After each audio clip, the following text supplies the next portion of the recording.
Hello, everyone. Are you tired? Everybody getting ready to go home? All right, I'll be quick.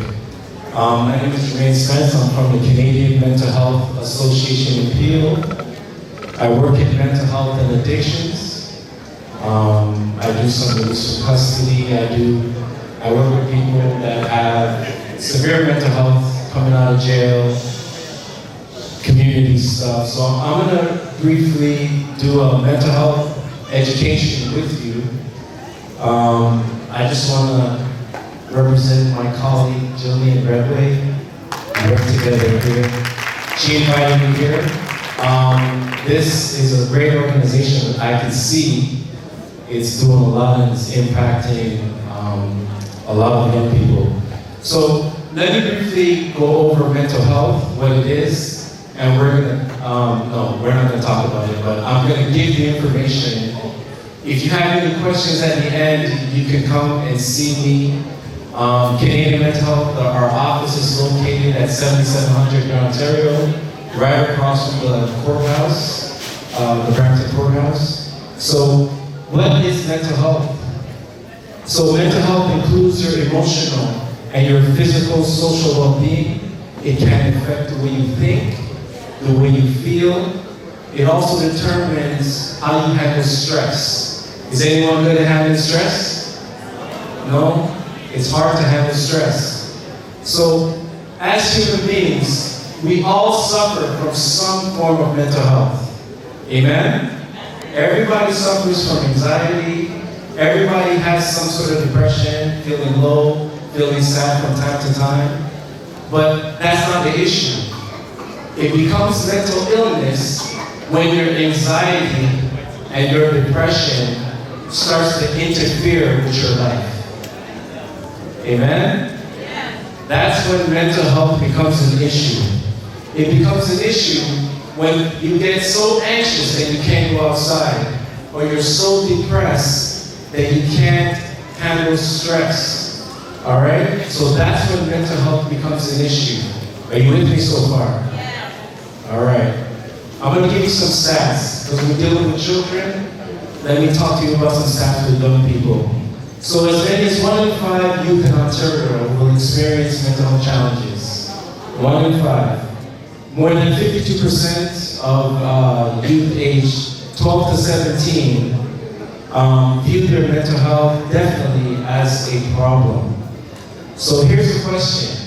Why do you think young people are struggling with mental health this time at this age? Why do you think? I'll give you, because of socialization. What else do you think? No one to talk to. Social media. The reason why so much young people are suffering from mental health nowadays is because of social media. They're turned on 24/7. Remember when we were growing up, we had cell phones that didn't have TVs on it, right? We could shut down. Some of us had pay phones, right? Some of us had those Nokia. Y'all remember those? But not these young people. They have TikTok, they have Instagram, they have TV and a computer open to them 24/7. They're never turned off. And it impacts their mind, it impacts the way they think, it impacts the way they feel, it impacts the way they interact with society. All right?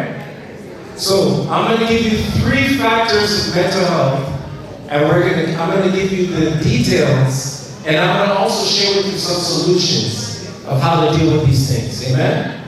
All right, I'm saying amen. I feel like I'm in church. Yeah. So here are the 3 factors of mental health. There's a biological factor, there's a life experience factor, and there's family history factor. Okay? So let's talk about biological. So biological is some people are predisposed to develop mental health issues. Do you know that? Some people are genetically predisposed to develop mental health. I'll give you an example. When I was growing up, there was 4 of us that used to smoke weed together, right? And a 5th guy came along and started to smoke weed with us.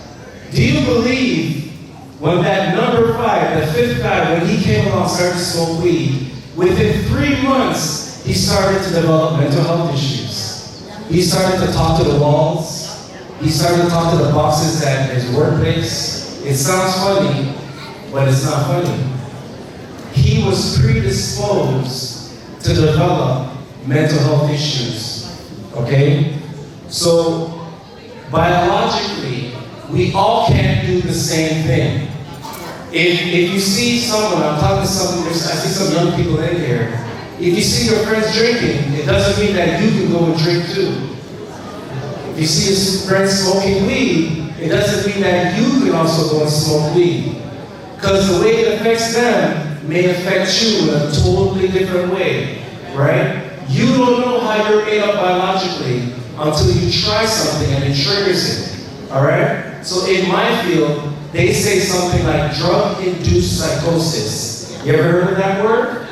Drug-induced psychosis means that it's because of the weed smoke or they did drugs that triggered the mental health, right? So you gotta be careful of the substances you're putting in your body, okay? The next factor is life experience, all right? So trauma, if you've been through trauma, a death of a family member, a car accident, or you've experienced a violent situation growing up, that could also trigger mental health issues. Does that make sense? Right. So you can develop physical and emotional issues. And even, you heard the term called PTSD, right? Post-traumatic stress disorder. So that means that you've experienced something traumatic in your life, right? That developed that disorder. Are we clear? All right. And so the last one, and this one is really interesting because the last one is family history. Family history of mental health. So even in my field, when you go to the hospital, has anyone ever been to a hospital and the doctors ask you a question, does this run in your family, right? Do you have a history of this? They will say, oh, or let's you go for a treatment or something, and they're like, do you have a history in your family of high blood pressure, right? You know, it's the same thing with mental health. Do you know that? If grandma, or you have an uncle or an auntie or someone in your family suffering from mental health, there's a possibility that it could come down the line. There's a possibility of that. You know, in church they say generational, but you know, they understand that in the world, right? That's why they say, do you have a family history of that? So those are the 3 factors that can contribute to mental health. So let me talk about the 2 major forms of mental health that we deal with. The first one is depression, and the second one is anxiety. You guys ever heard of those? All right. So let me tell you what depression is real quick. Depression is a disorder that negatively affects how you feel, the way you think, how you act. Common feelings of depression are sadness, loss of interest in activities, and enjoyment, right? Here's the goal of depression. The goal of depression is to isolate you. You got me so far? It's to isolate the individual so that you can remain stuck in your own thoughts and in whatever it is you're going through, okay? So, if you are struggling with depression, the best way to come out of that depressive state is to have social interaction, is to engage with someone, is to speak to someone. Because here's the thing, when you're depressed, you don't want to talk to anyone. When you're depressed, you want to shut everything out. then you're left alone with your own thinking and your own thoughts, and you have no other perspective. But when you share your thoughts with someone, they can shed a different way of seeing it. Does that make sense? So that can help you to change the way you're thinking about that situation that you're in. All right? So that's why it's important, if you're feeling depressed, if you're feeling low, to always talk to somebody you trust, because they might have a different perspective that can help you out of that situation. Okay? The next one is anxiety. Now, anxiety is interesting because anxiety is a natural body response to stress, right? If you feel fear, apprehension, that's all a part of anxiety. Anxiety is also taking the future and making the future your present reality. Does that make sense? So anxiety is taking things that have not happened yet and you're bringing it into your present. Okay? How you deal with anxiety is that you have to take it one step at a time. 1 day at a time, 1 minute at a time. For example, you wouldn't sit down and eat 5 donuts, right? But you would eat 5 Timbits, but you don't realize 3 Timbits is equivalent to 1 donut, right? So if you want to deal with anxiety, you got to break up your day. You got to take it 1 minute at a time, 1 hour at a time. You got to ground yourself into the present, all right? And not think so far ahead in the future, okay? That's a good way of dealing with anxiety. So another way to deal with anxiety is to talk. You know, when you see a therapist or you see a psychiatrist, actually psychiatrists are medication doctors. So if you go see a psychiatrist, just know that they're going to prescribe you medication. That's the only way they can work with you, unless they give you medication. Okay? So keep that in mind when you go see a psychiatrist. They cannot do anything else unless they give you something. And then from they give you the medication, that's your baseline. And then they work with you after that. And to work with the dosage after that. So, talking helps to relieve the stress and anxiety also. Okay? So here are some, I'm going to give you some signs of mental illness, of things to look out for when you are encountering mental illness, or if you know someone that is struggling with mental health. Here are some signs to look out for. I give you 12 of them and then I'm done. First one is changing sleeping. Your sleeping habits and your eating habits have changed.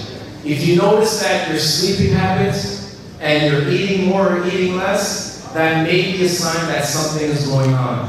All right? Pulling away from people. If you notice that you're pulling away from people, you're avoiding friends and family members, that could be a sign that there's something happening in terms of your mental health. Having low energy. You ever feel tired all the time? You know, your energy's low, you don't feel like you want to do anything.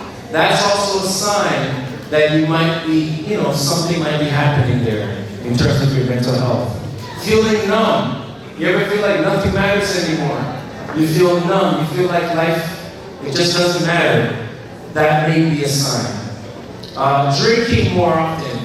Usually, you drink socially, but you're not drinking socially. Now you're drinking in the morning, and you're drinking at lunchtime.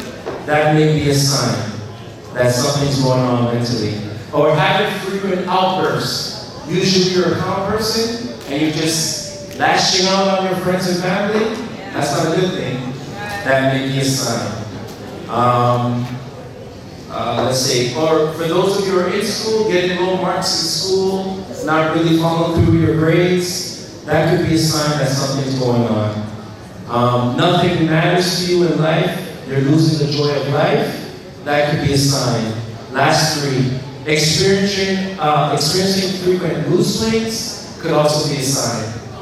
And not concerned about your appearance. So if you see somebody, they used to dress nice, all of a sudden they don't really care about how they look, that could also be a sign that they are struggling with some form of mental health issue. And the last one is increase of risky behavior. So if you see someone doing some risky stuff, maybe always doing like dangerous activities or driving too fast, you know, that could also be a sign of someone struggling with mental health. So that's your brief 5-minute mental health education. Like I said, I work for Canadian Mental Health Association. In Peel, you can Google it. If you need help, there are workers and resources there. I also have some cards with me I can give to you or leave it with Jillian or at the table at the back. All right? Thank you guys. God bless.